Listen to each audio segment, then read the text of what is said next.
Driving. Okay, that was a bad impression of driving, but hopefully I got my point across. Do you ever find after doing long drives, you end up with SI joint pain, back pain, shoulder or neck pain? Well, if you do, then this video is for you. All right, so a couple of tips, and these work for whether you are driving or a passenger in the car. The first tip is to check your knees. Are they in line, or do you sit with one knee forward of the other? Especially important if you are the driver and you have one foot forward like this to go onto the gas pedal and the other one tucked back. If you're in an automatic car, use the spare hard pedal to keep that foot forward as well. So this is going to really help trying to keep those knees in line. If you are in the passenger side, make sure that you have both feet flat on the ground, in line with each other, versus one foot forward or crossed all the time. If you need to, you may want to put something behind your back so that you're not scooted all the way back in, like me, not being able to put your feet on the ground. So, number one, check your knees and see if you can bring them so that they are in line. Number two, check to see if one knee is falling out to the side rather than staying in line with your hips. Again, often happens when one foot's on the pedal and the other is out to the side, or the one that's on the pedal is leaning out to the side. What can you do about this? Well, if you're a passenger, you can be putting something between your knees and doing some inner thigh squeezes throughout that long trip. Not the whole time, but maybe once an hour, do a couple of resets with something between your knees.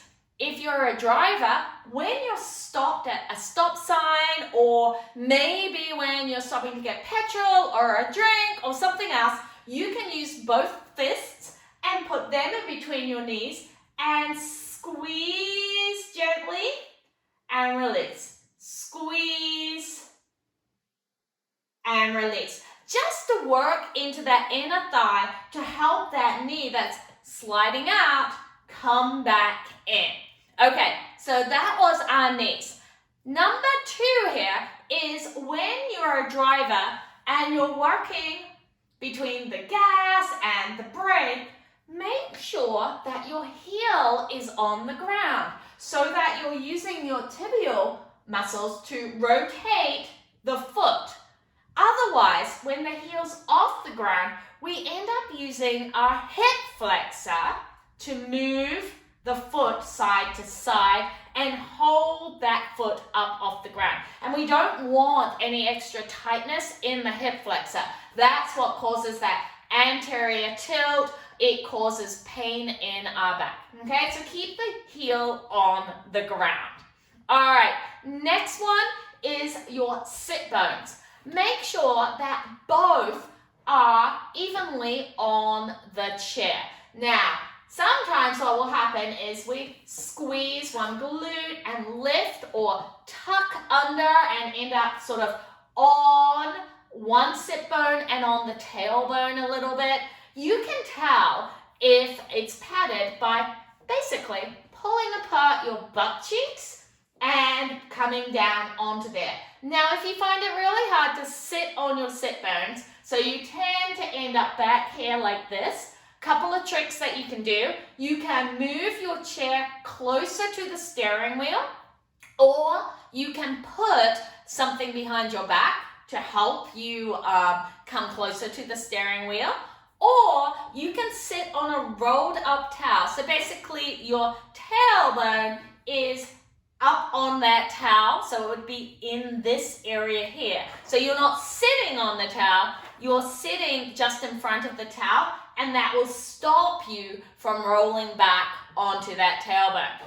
Lastly, so your last tip, and this one's really great, Once you're all set up, you're like, knees are good, I'm on my sit bones, I'm feeling really good.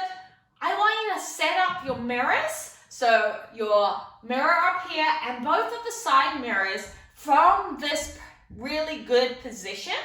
And then every time you slip out of it, you go to look to the mirror and you'll be like, oh, I can't see correctly. And you'll come back into that great position. Alrighty, I hope that these help you. Let me know below if you have any questions or which tip helped you the most on your next long car ride.